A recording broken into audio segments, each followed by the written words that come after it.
Empezamos nuestra grabación. Bueno, buenos días. Vamos a trabajar el tema de signos vitales. Cuando hablamos de signos vitales, tenemos que hacernos la pregunta, ¿qué son estos signos vitales? ¿Alguien tiene alguna idea? Puede desmutear su micrófono y comentarlo a la clase. ¿Alguna idea? El latido del corazón. El latido del corazón. ¿Alguien más? Eso fue Jorge, ¿verdad? Sí. Bueno, ¿alguien más? Vamos, vamos, vamos. ¿Es como una transmisión? Como una transmisión, ¿algo más? ¿Son los signos de que una persona tiene vida? Perfecto. Eric, ¿verdad? No, soy Aníbal. Aníbal. Ya. Es que por la voz. Bueno, entonces, Aníbal, felicitaciones. Usted ya es todo un experto en signos vitales. Definitivamente nos está diciendo la misma palabra. Son los signos, son todos aquellas situaciones que nos dicen que la persona tiene vida. Signos vitales, vita, vida. Entonces, todas las personas, todos nosotros tenemos estos signos que nos dan una idea de cómo está la persona y que la ausencia de estos va a determinar que la persona no tiene vida. Entonces, vamos a ver cuáles son estos signos vitales. Vamos a tener 6. Algunas personas o algunas literaturas indican o agregan un séptimo, que es el dolor. Sin embargo, el dolor es lo catalogamos la mayoría como un síntoma, aunque sí nos da una idea de cómo es de cómo está la persona y de cómo ésta se desenvuelve en medio de todas sus actividades. Tenemos estos 6. Son básicamente en la frecuencia cardíaca, la frecuencia respiratoria, la presión arterial, la temperatura, la saturación parcial de oxígeno y el pulso. ¿Será lo mismo frecuencia cardíaca que pulso, jóvenes?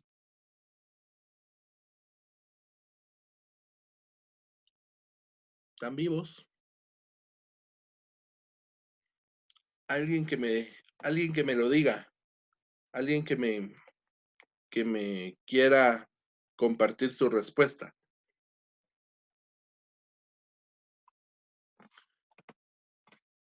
Bueno, si no, sigamos. Frecuencia cardíaca. ¿A qué nos referimos con frecuencia cardíaca? Nos referimos a la cantidad de latidos que va a emitir el corazón en un minuto.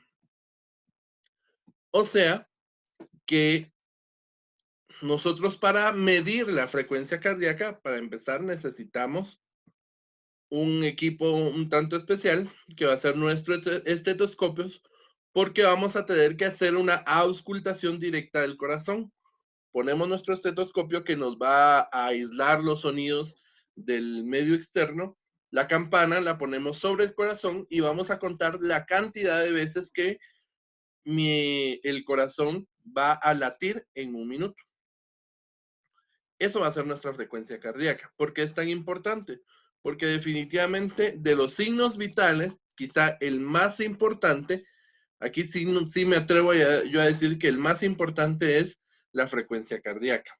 De hecho, la ausencia de frecuencia cardíaca se define como la muerte clínica. Una persona puede no tener frecuencia cardíaca y ahí se le diagnostica o se le dice como que está muerto.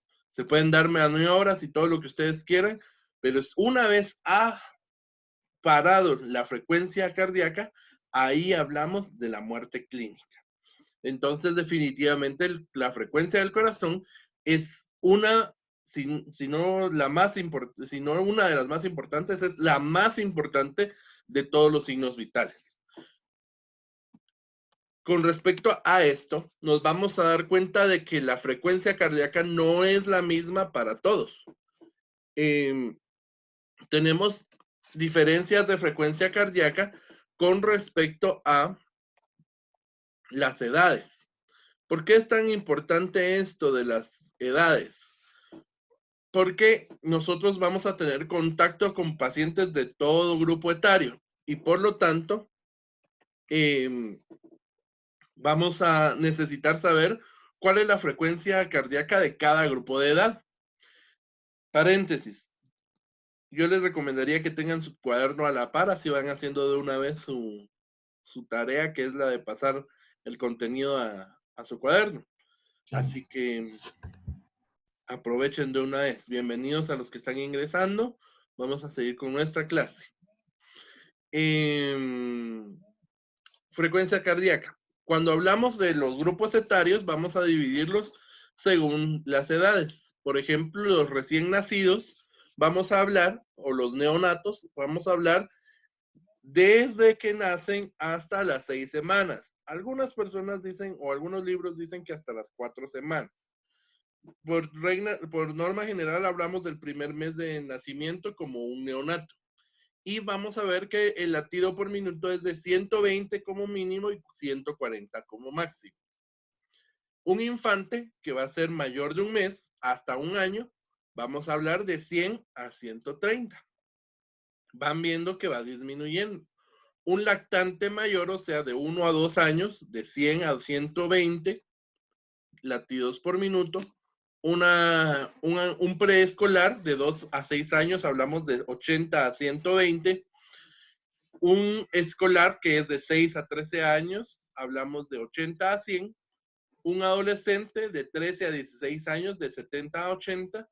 Y un adulto, que ya tomamos como adultos a todos aquellos mayores de 16 años, y hablamos de 60 a 80 latidos por minuto.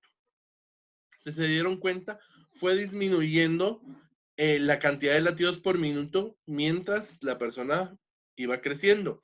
¿Por qué se da este fenómeno? Número uno, uno pensaría, bueno, a más grande, porque con el crecimiento en edad hay un crecimiento en tamaño. Y entonces uno pensaría que con el aumento del latido con el aumento del tamaño debería de aumentar el latido del corazón. ¿Para qué?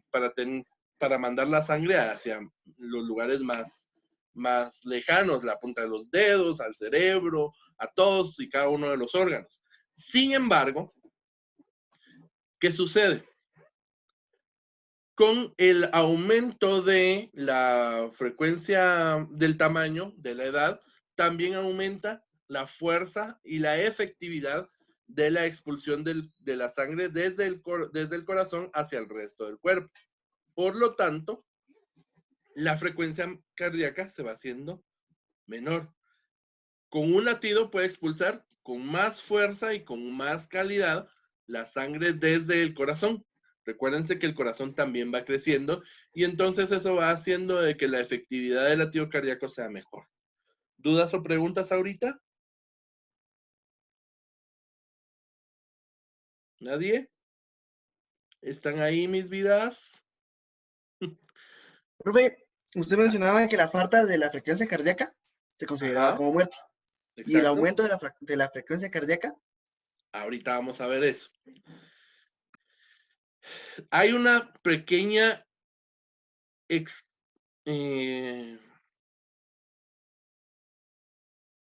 siempre hay algo que falta a la regla. Hay una excepción a la regla. Todos aquellos deportistas, las personas que son deportistas, que practican regularmente deporte, que se consideran como atletas de alto rendimiento, no un deportista de estos que va a jugar fútbol cada domingo al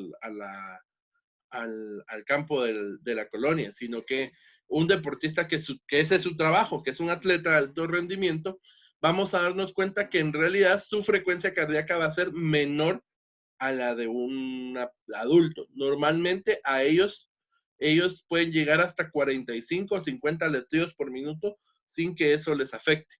Por lo mismo, como hacen ejercicio, como hacen deporte, su actividad cardíaca es intensa, el músculo cardíaco, hay una hipertrofia que esta hipertrofia puede llegar a ser dañina en algún momento en las etapas más avanzadas, pero que durante el primer momento, o sea, durante su juventud, no les va a afectar y va a hacer que disminuya la frecuencia cardíaca. Ahora bien, En términos médicos, cuando algo aumenta, hablamos de una taqui. Y cuando hablamos de algo que disminuye, hablamos de bradi.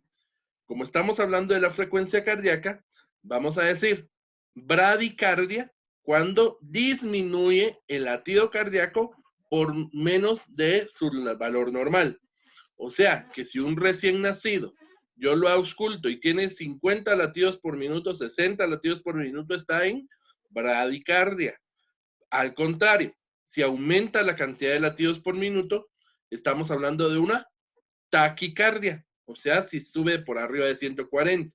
En un adulto, por debajo de 60, hablamos de bradicardia, y por arriba de 80, hablamos de taquicardia. Aunque en realidad, según los valores que nosotros estamos manejando, hablamos de taquicardia como tal en adultos arriba de 100 latidos por minuto. Hay que tenerlo en cuenta.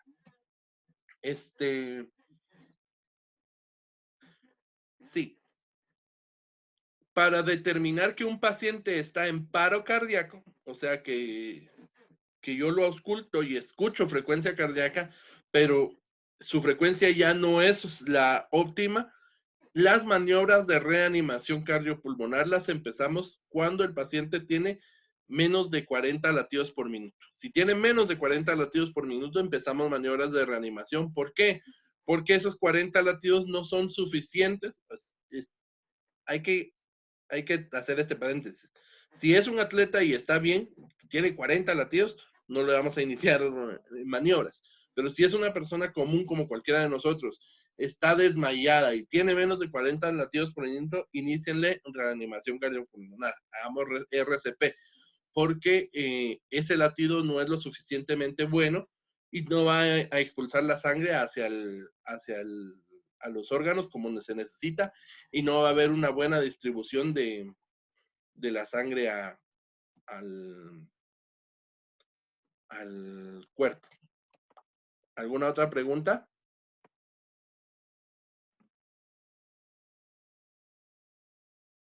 ¿Claro como el agua?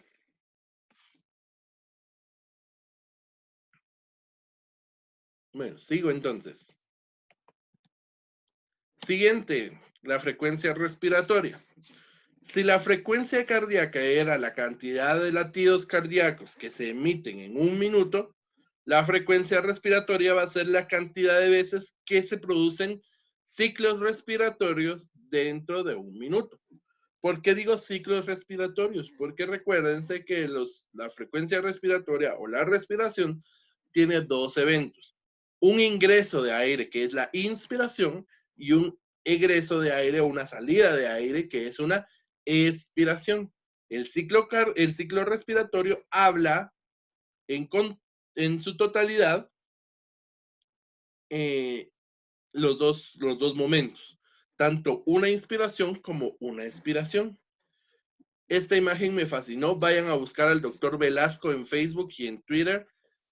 Sube bastante información relacionada con medicina y la muestra de forma gráfica, de forma clara, que puede ayudarnos a entender. Y pues vamos a ver que también hay valores de respiración normal con la edad. Hablamos entonces de la frecuencia respiratoria medida según edad, y hablamos de los neonatos de 30 a 50 ciclos respiratorios por minuto, de 0 a 5 meses de 25 a 45, de 6 a 12 meses de 20 a 40, y vamos así hasta llegar a los adultos. Y normalmente nosotros tomamos como adultos arriba de los 16 años. Aquí se hace una división un poquito más separada porque el doctor Velasco es pediatra y se supone que los pediatras atienden a las personas hasta los 18 años, entonces hace una separación de las edades con respecto a lo que él maneja, que es pediatría, pero vamos a tomar como correcto el valor de adultos, ya que hablamos de 12 a 20 respiraciones por minuto en un paciente adulto. Y en ancianos, por lo mismo de que por la edad y todo, hay un decremento en la frecuencia respiratoria, pero manejamos de 12 a 16. Van a ser muy variables. La fiebre puede ayudar a aumentar la respiración de los pacientes. Y hablamos acá también de las alteraciones de la frecuencia respiratoria. Hablamos de una taquipnea cuando hay un aumento de la frecuencia respiratoria. O sea, en adultos arriba de 20 respiraciones por minuto. Eupnea, la respiración normal, no utilizamos normalmente ese término porque es lo normal. La bradypnea, que es la disminución de la frecuencia respiratoria, y la apnea, que es el cese de la respiración, o sea, una persona durante 20 segundos no respira, está en apnea. Y pues algunos tips de frecuencia respiratoria de taquipnea, por arriba de 60 en aquellos que son menores de 2 meses, en menores de 1 año por arriba de 50 y en menores de 5 años hasta 1 año, de 1 hasta 5 años, 40 respiraciones. Para evaluar la frecuencia respiratoria, nosotros no lo hacemos solo por auscultación. De hecho, la frecuencia respiratoria nosotros la deberíamos de hacer por inspección, por observación. La cantidad de veces que se levanta el pecho de nuestro paciente al momento de estarlo evaluando. No, un chivo muy importante. Cuando nosotros evaluamos a nuestros pacientes y estamos evaluando la frecuencia respiratoria, deberíamos de evaluar la frecuencia respiratoria sin indicarle al paciente que eso es lo que vamos a evaluarle. ¿Por qué? Porque resulta que los pacientes después de estar, de que se les indica, empiezan con las respiraciones más prolongadas, más amplias y muchas veces nos dan falsos valores. Mientras que si nosotros lo podemos hacer incluso al momento de que nosotros estamos hablando con él, estar observando, tener algún reloj disponible para poder ver, o incluso cuando está uno evaluando la frecuencia cardíaca, le puede decir, por favor, respiren tranquilo, vamos a escuchar el corazón, y uno en realidad lo que está haciendo es evaluando frecuencia respiratoria. Esto no es para engañar al paciente, sino para tener el valor lo más real posible. ¿Preguntas?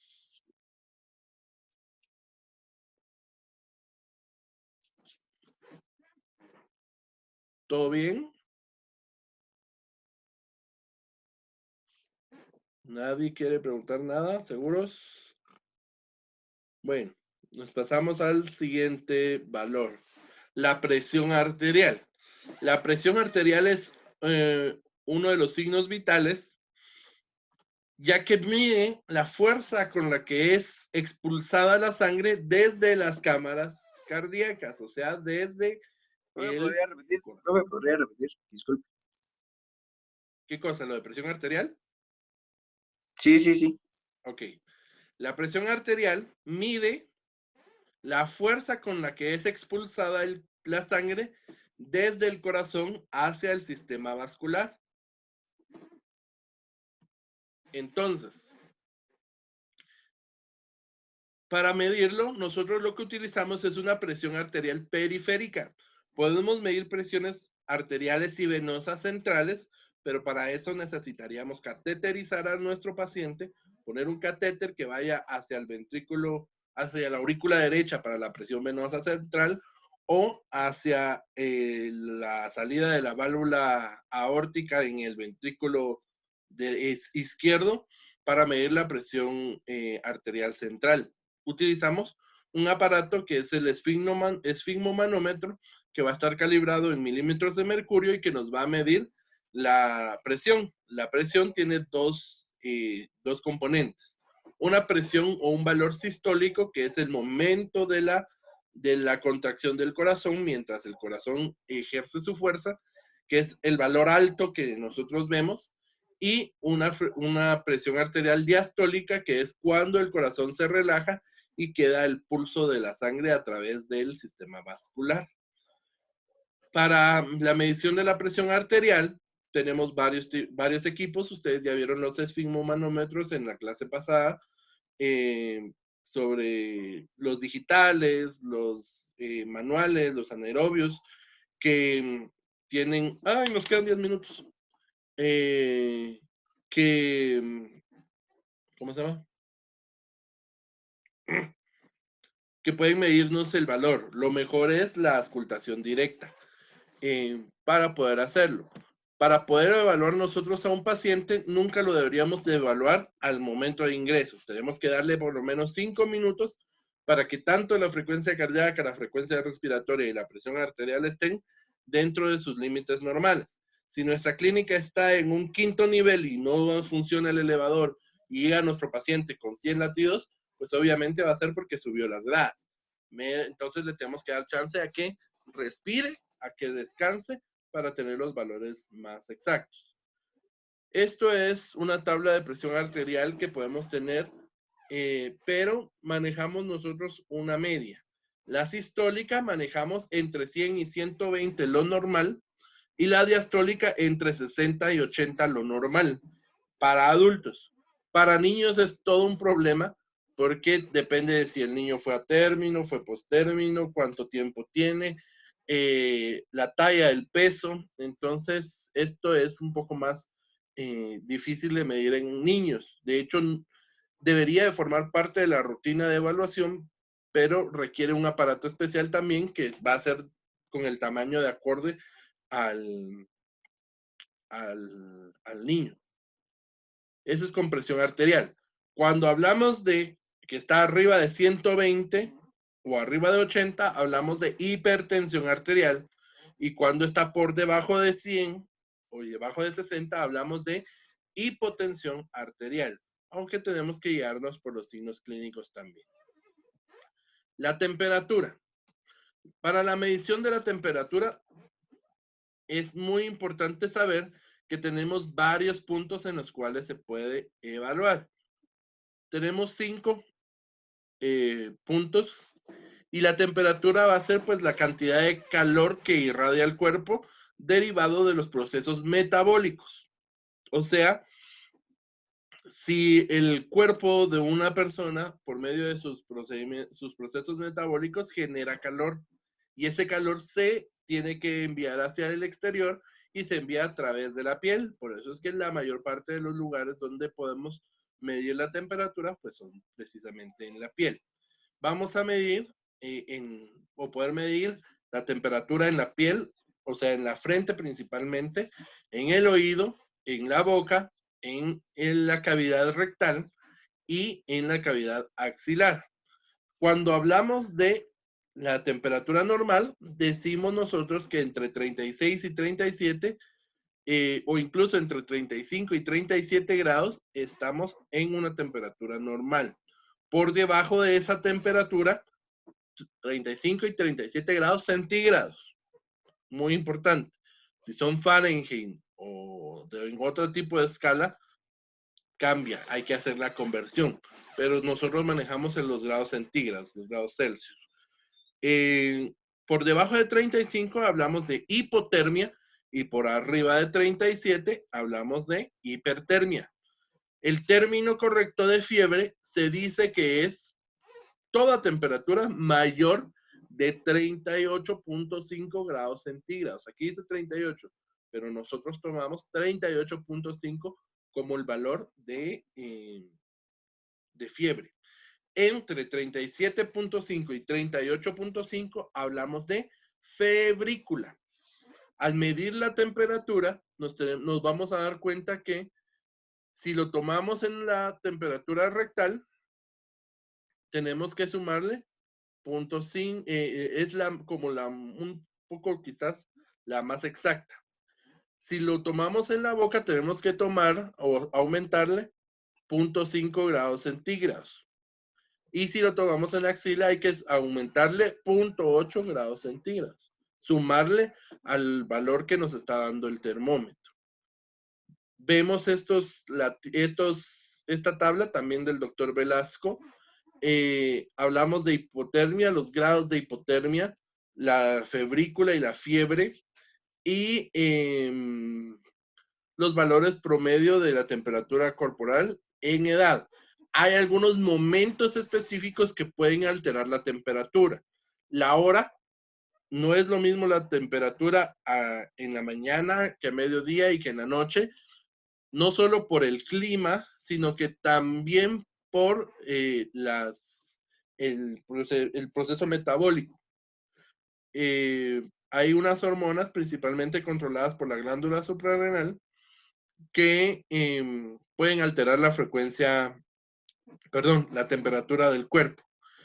Y en el caso de las mujeres, señoritas, hay algunos problemas de temperatura, de variaciones de la temperatura al momento de la ovulación y al momento de estar en la menstruación.